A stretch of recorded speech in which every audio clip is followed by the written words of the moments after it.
Bonjour et bienvenue à la vidéo Winking. Comme vous avez pu le constater dans l'introduction, un ordinateur peut vous épargner beaucoup de temps lors de la gestion de vos documents administratifs. Non seulement l'ordinateur, mais également le choix d'un logiciel approprié joue un rôle capital pour effectuer vos tâches administratives. Windows est un logiciel de gestion qui vous permet de vous servir facilement et efficacement de vos programmes. Winking est donc un logiciel unique vu qu'il a été spécialement conçu pour travailler sous cet environnement graphique. À l'aide de la cassette vidéo, vous allez rapidement vous familiariser avec Winking. Après avoir parlé des piliers, nous allons parcourir quelques phases de dialogue lors d'une transaction commerciale à l'aide d'une firme fictive. Maintenant, je vous invite à suivre attentivement les images suivantes. Vous démarrez Winking en cliquant doublement avec votre souris sur le pictogramme dans le gestionnaire.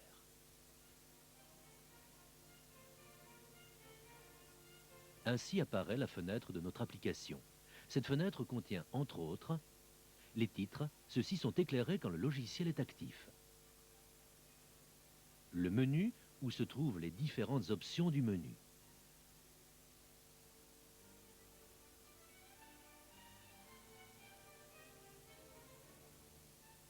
Le statut, qui vous donne d'amples informations sur les parties sélectionnées. Et le champ de travail. C'est dans cette zone que vous allez gérer vos informations. Lors de la première utilisation de Winking, vous remarquerez en dessous du champ de travail 5 icônes. Ces icônes représentent les grandes parties du programme.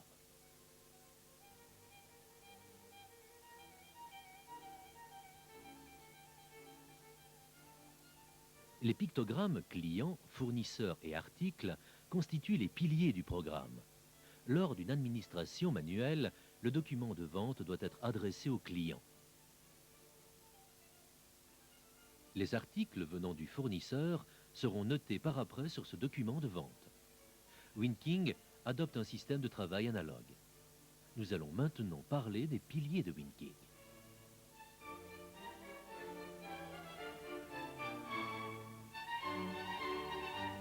Lors d'une administration manuelle, un casier est prévu pour classer toutes les fiches de clients.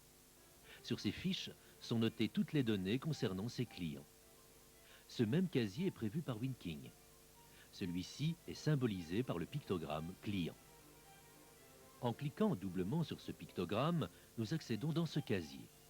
Les fiches apparaissent sous forme de liste. Il est évident qu'à la première utilisation, cette liste ne contienne pas encore de données. Vous pouvez ajouter des fiches en appuyant sur la touche « Nouveau ». Ainsi apparaît une fiche vide, que vous pouvez agrandir en indiquant le bouton d'agrandissement.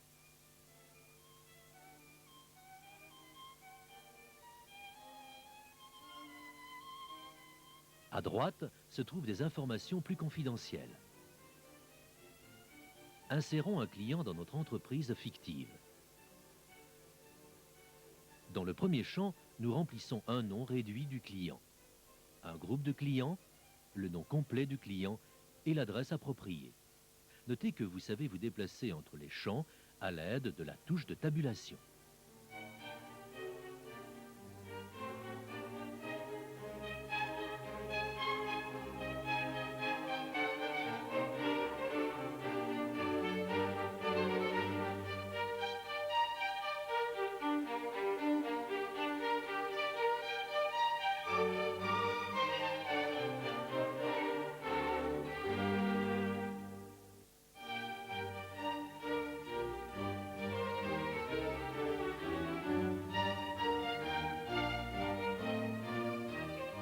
Le prochain champ est un champ variable.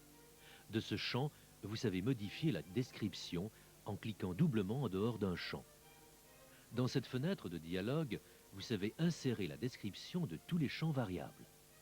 Prenons par exemple un numéro de téléphone privé et un autre.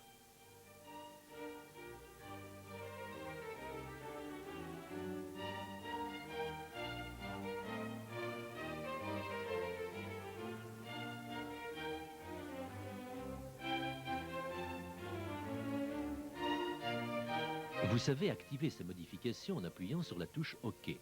Ces modifications sont maintenant valables pour toutes les cartes. Avec la case PDG, vous avez le choix, oui ou non, pour imprimer un intitulé et le nom du gérant sur des étiquettes clients.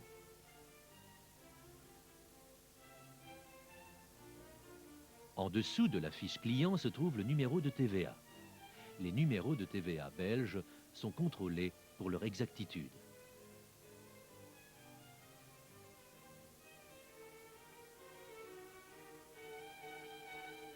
En appuyant sur la touche de tabulation, vous remarquerez que particulier change en assujetti.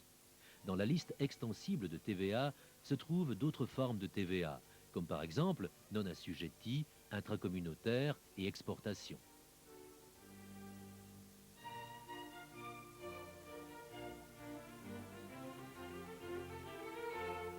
Au côté droit de la carte se trouve une deuxième adresse réservée comme adresse de livraison. Celle-ci est reprise automatiquement, mais peut être modifiée à souhait.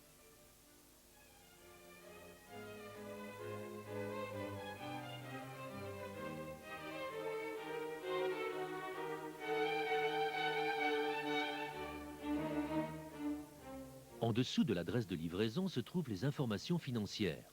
Dans le cadre financier, vous remarquez la devise,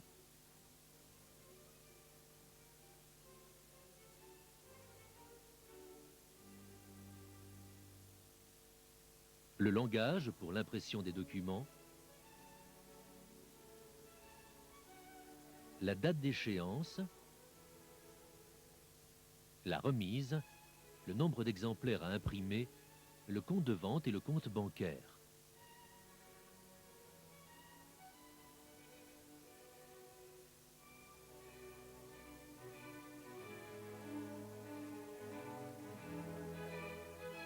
En dessous, vous verrez un espace pour noter vos remarques.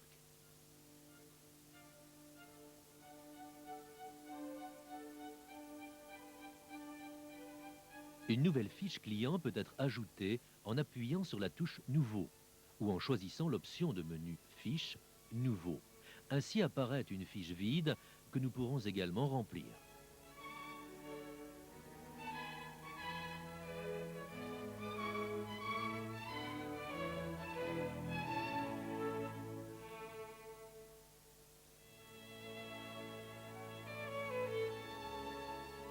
En appuyant sur le bouton vert, vous clôturez la fiche. Pour chaque fiche, vous remarquez une ligne dans la liste de choix.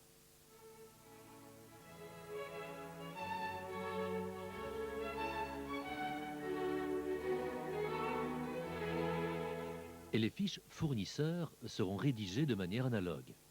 En cliquant doublement sur le pictogramme fournisseur, une liste de choix apparaît. Nous ajoutons une nouvelle fiche à la liste en appuyant sur le bouton Nouveau. La fiche peut être agrandie en appuyant sur la touche d'agrandissement.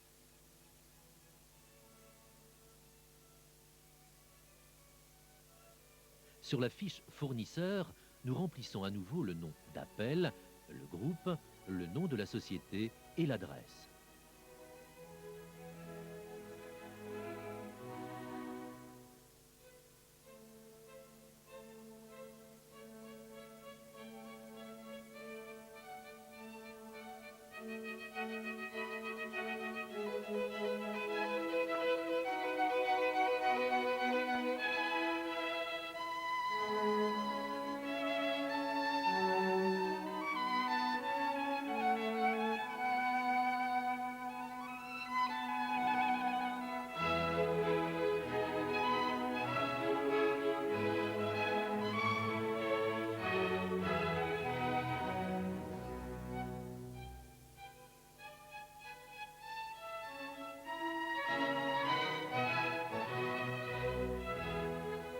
Si nous souhaitons noter un correspondant sur notre fiche, nous utiliserons un champ variable.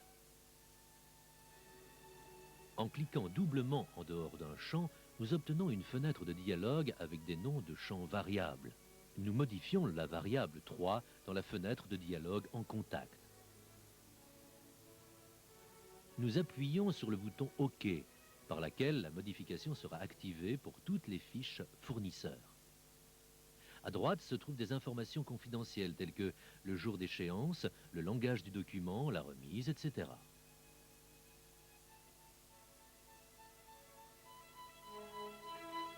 Et les articles seront rédigés de manière analogue. Cliquez doublement sur le pictogramme pour obtenir la liste de choix. Appuyez sur la touche « Nouveau » pour ajouter une fiche d'article vide. Imaginez que notre entreprise fictive vend des meubles de jardin.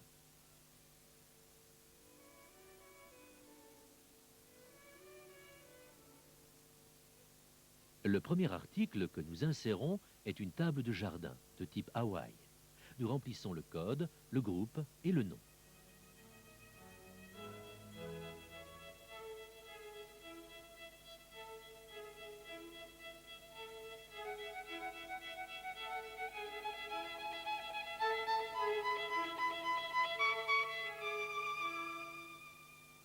Ceci n'est pas un article composé et passons donc cette case.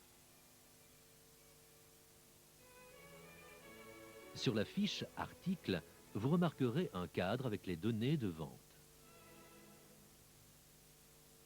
Et à droite, un cadre avec les données d'achat.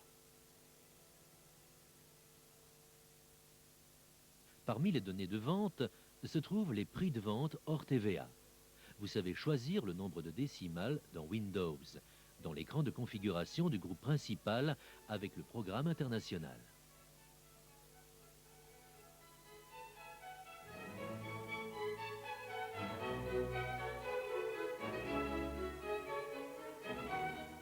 À côté du prix de vente se situe l'unité de vente. La liste extensible peut être complétée dans le fichier winking.ini.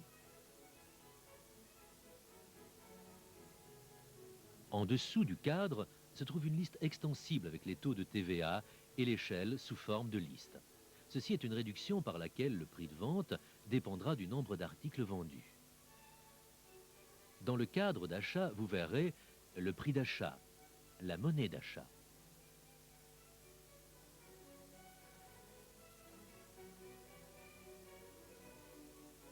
L'unité d'achat.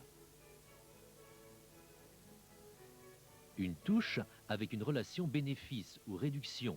En appuyant sur cette touche, vous savez inverser ces relations. Et un compte de vente pour la comptabilité. Supposons que nous achetons un article d'une valeur de 10 000 francs, en établissant un bénéfice de 20%. Le prix de vente sera de 12 000 francs.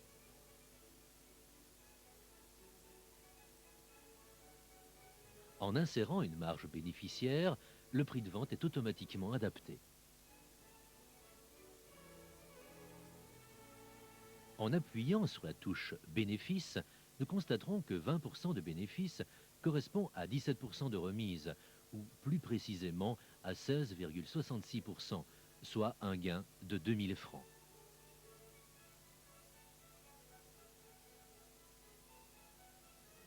Nous pouvons également coupler le prix de vente à un compte de résultats sous forme de liste. Choisissez l'échelle désirée dans la liste extensible. Pour consulter cette liste, nous appuyons sur la touche correspondante. Dans cette liste, nous remarquerons que, par unité, il y a une réduction de 20% par laquelle le prix de vente sera de 9 600 francs hors TVA ou de 11 472 francs TVA comprise.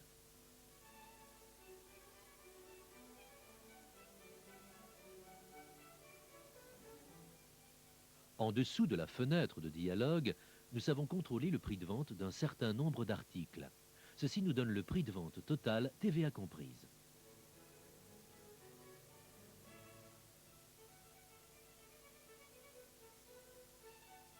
Appuyez sur le bouton OK pour sortir de la fenêtre. Dans le cadre Stock, nous pouvons noter la localisation des produits dans le magasin. Par exemple, rayon A, place 3.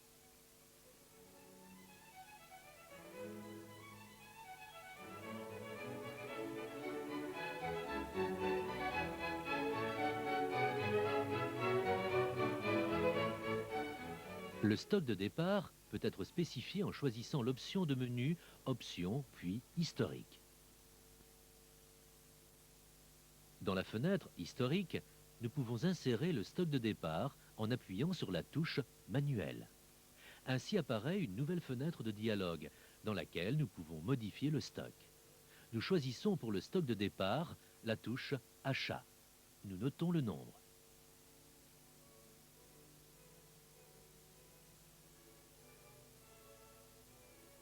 Le prix.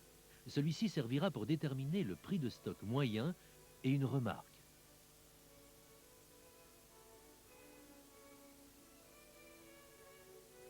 En appuyant sur la touche OK, cette modification sera reprise dans l'historique du stock. Celui-ci est noté comme achat manuel, avec la remarque, la date, le nombre et le prix de stock. Vous fermez la fenêtre historique avec la touche OK. Nous remarquons que le champ de stock est établi à 10.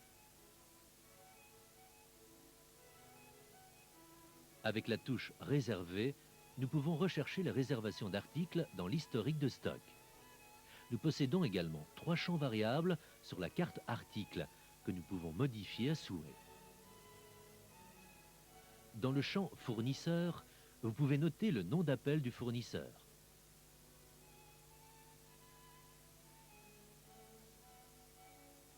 Dans la case Référence, vous savez placer le numéro d'article tel qu'il est connu chez votre fournisseur.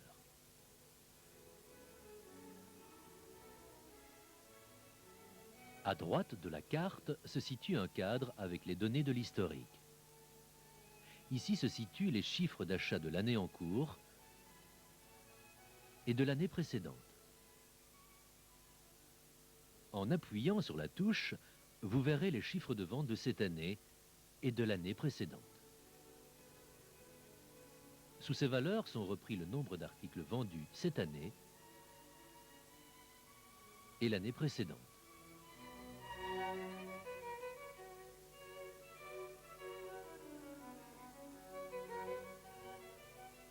Également du côté droit, vous remarquez un cadre de stock. Ici est repris le stock minimum et maximum.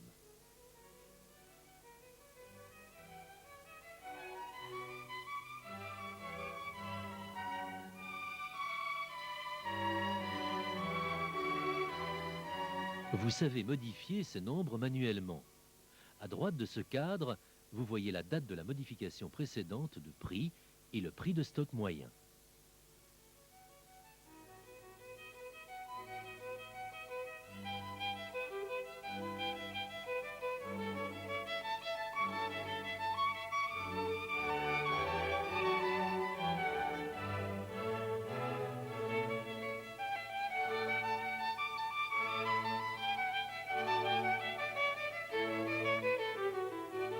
Nous insérons un nouvel article en appuyant sur la touche Nouveau.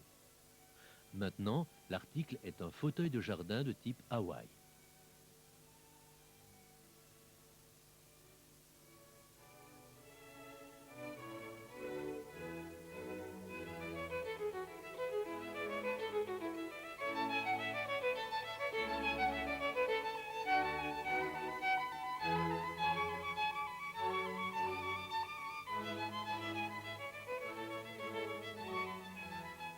Cet article a été acheté par nombre de 10, pour un prix total de 60 000 francs.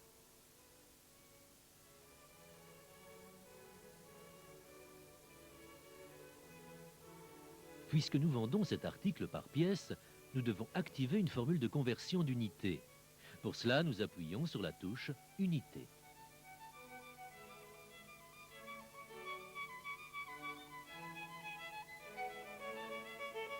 Indiquons la formule Default et appuyons sur OK. Grâce à cette conversion d'unité, le prix de vente est donc de 6 000 francs. Nous indiquons le pourcentage de TVA.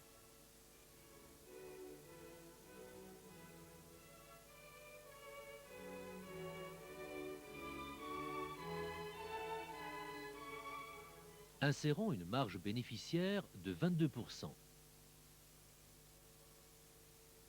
Le prix de vente est de 7 320 francs.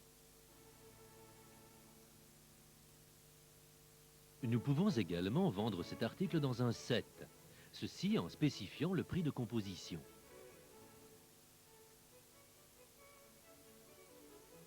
Nous appuyons sur la touche Unité. Ainsi, nous obtenons une fenêtre de dialogue contenant les formules d'application pour cette conversion d'unité. Ici, nous activons la formule Default et appuyons sur la touche OK. Le prix de vente composé est de 60 000 francs, divisé par 10 pièces, donc égal à 6 000 francs.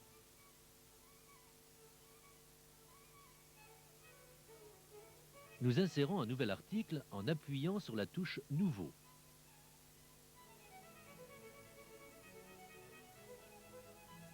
Nous choisissons un set de jardin de type Hawaï.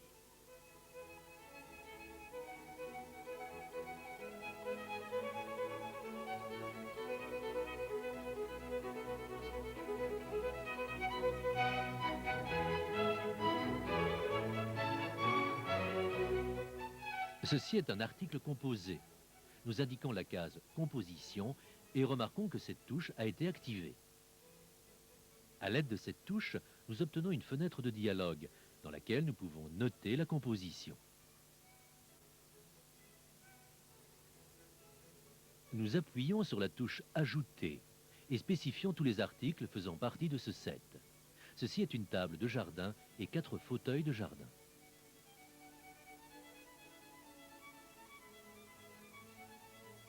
En insérant cette composition, le prix d'achat devenu gris et ne peut être modifié.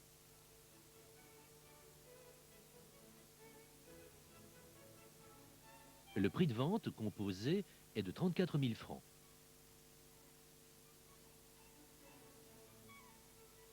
Nous pouvons contrôler ce prix à l'aide d'une calculatrice en choisissant l'option de menu Calculatrice.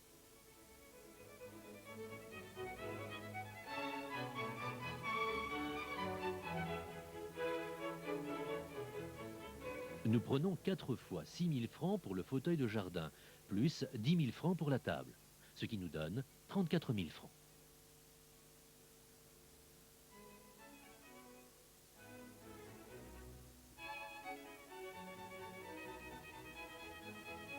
Dans le champ Bénéfices, nous notons un gain de 20%.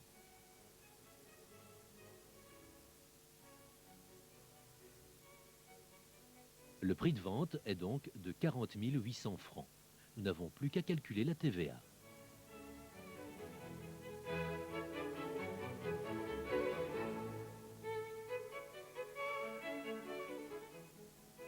Supposons que le client, le grand, vienne acheter un set de jardin à un meilleur prix. De ce fait, nous pouvons noter un prix spécial sur sa fiche client. Pour cela, nous cliquons doublement dans la liste de choix sur le client le grand. Par la touche Prix spéciaux, nous obtenons une fenêtre.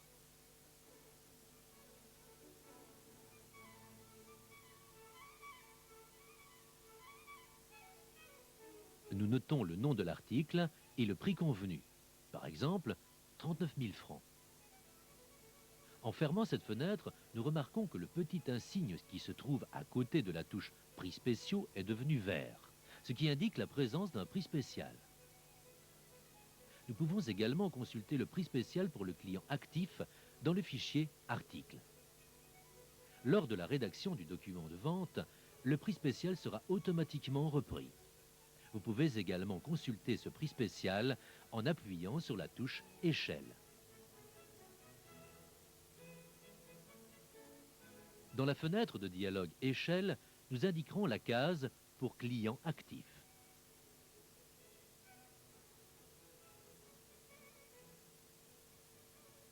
Nous voyons donc un prix convenu de 39 000 francs pour cet article.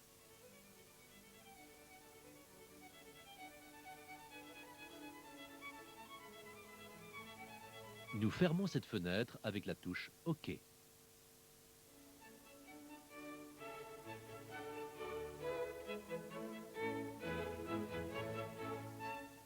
Les données des listes de choix peuvent être triées sous différents critères.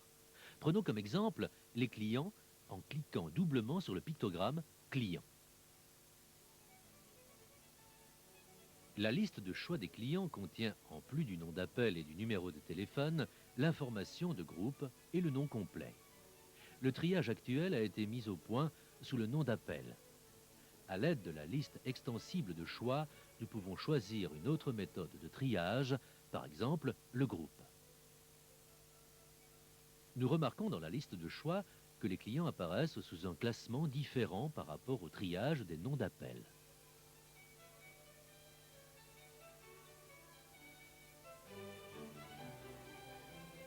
Nous savons également choisir le triage via l'option de menu, fichier, clé de recherche.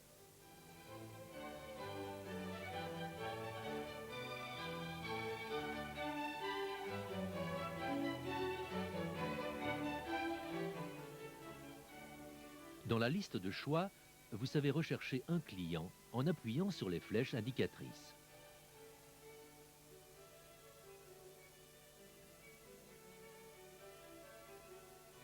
Vous savez également déplacer la case amovible. Cette case vous donne la position relative dans la liste de choix.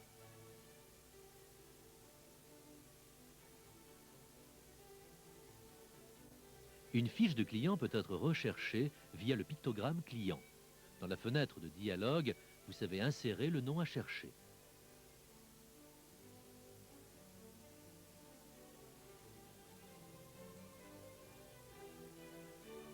En tapant sur le clavier les premières lettres du nom d'appel, vous obtenez rapidement le client voulu.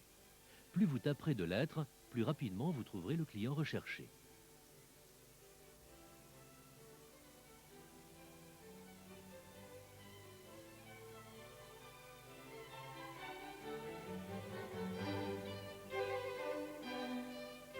Le filtre décrit une condition à laquelle les fiches doivent satisfaire pour être reprises dans la liste de choix.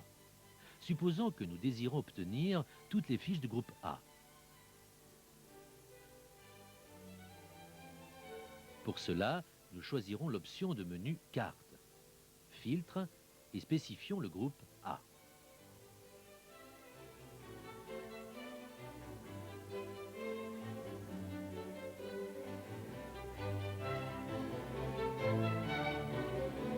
En appuyant sur OK, le filtre est activé.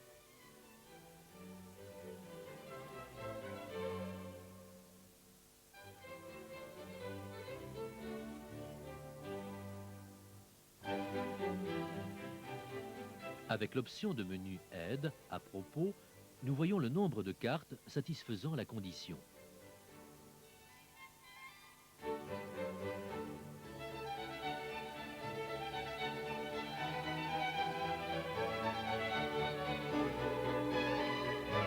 Le filtre peut être désactivé en choisissant Carte, Filtre et en appuyant sur la touche Inactif.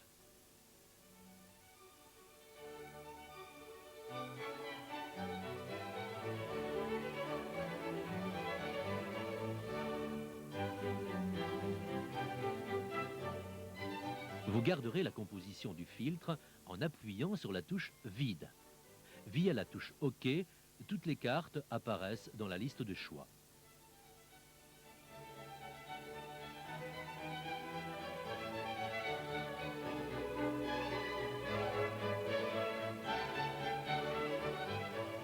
En cliquant doublement sur le pictogramme Document, nous obtenons une liste de choix.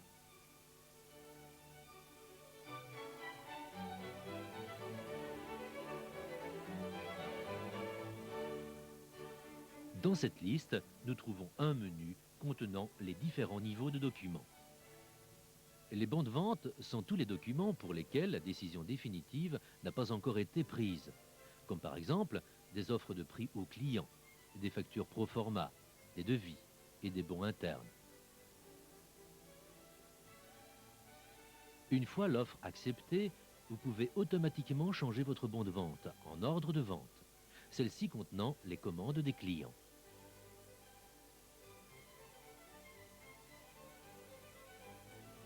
Après une livraison, une facture est établie. Ici, les factures sont exclusivement conservées. Lors d'une facture fautive, une note de crédit doit être établie. Ici, les notes de crédit sont exclusivement conservées.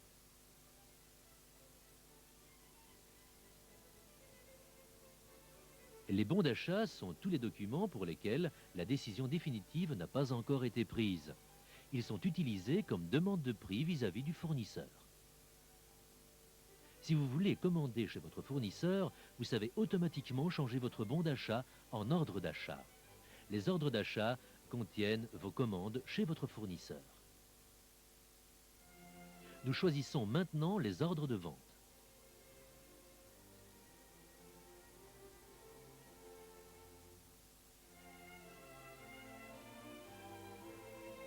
Pour établir un ordre de vente pour un client particulier, nous choisissons d'abord le client. Nous cliquons doublement sur le pictogramme « Client ».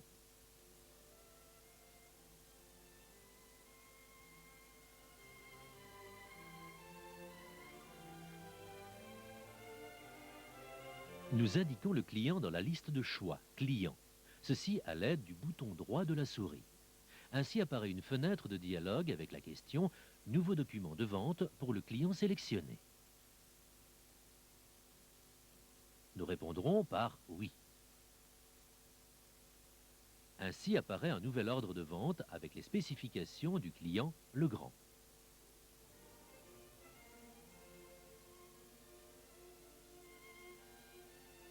Nous pouvons modifier ces bases de données en appuyant sur la touche « Loupe ». Dans cette fenêtre, nous remarquons l'adresse du client. Un groupe pour séparer nos documents. Date plus date d'échéance. Nous savons totaliser nos documents. La TVA. Le montant total hors et avec TVA. Dans les 3 listes de choix extensibles, mode de paiement, transport et texte, vous savez indiquer un texte au choix. Vous pouvez préciser le contenu de ces listes dans le fichier de texte winking.ini.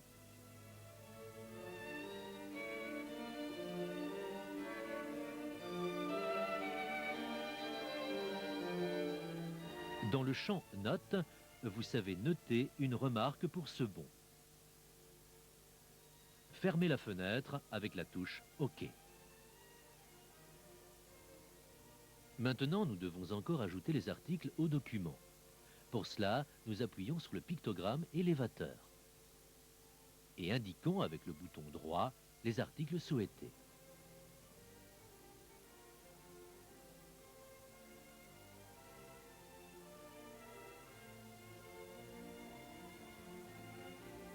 Sur l'ordre de vente apparaît un article avec le nombre demandé 1.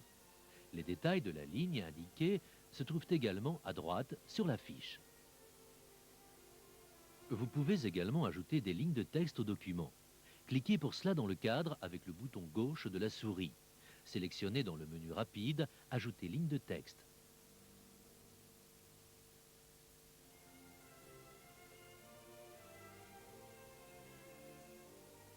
Importez le texte voulu dans la fenêtre de dialogue.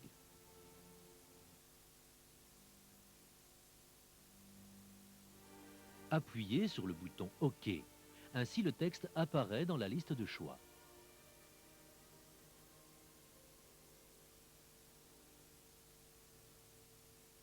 Pour réserver les articles sur le document, vous appuyez sur la touche « Réservation ». Cette touche restera active. Une fois que les articles de stock peuvent être livrés, vous appuyez sur la touche « Réservation ». La touche se désactive.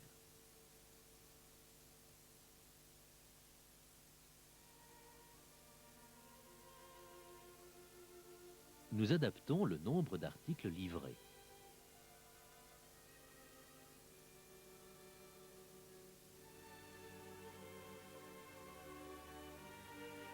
Nous savons automatiquement rédiger une facture pour cet ordre de vente.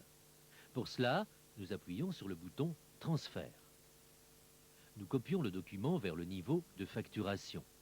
Nous indiquons la touche radio « Facture » et appuyons sur OK.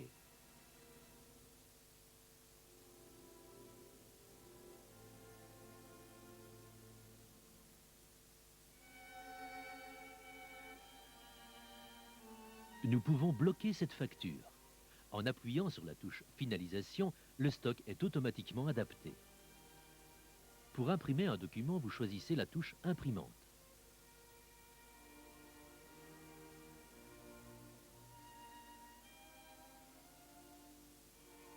Dans la fenêtre de dialogue, pour impression de documents, vous savez sélectionner le langage.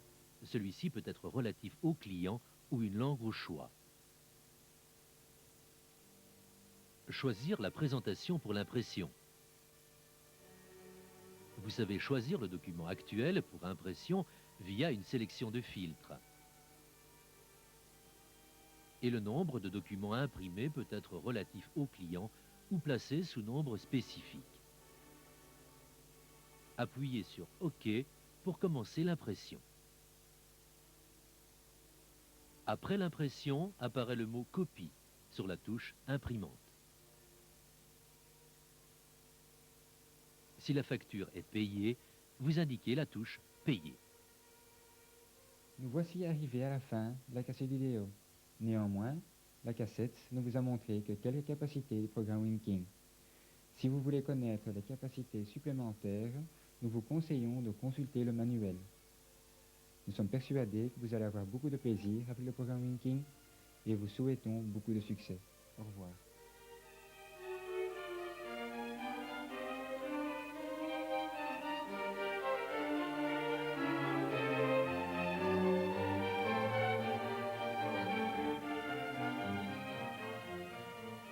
Winking nous semble un produit efficace de par l'utilisation de l'interface Microsoft Windows, ce qui rend le travail, très agréable, très efficace pour l'utilisateur moyen. Le PME s'y retrouve et peut très facilement gérer son administration.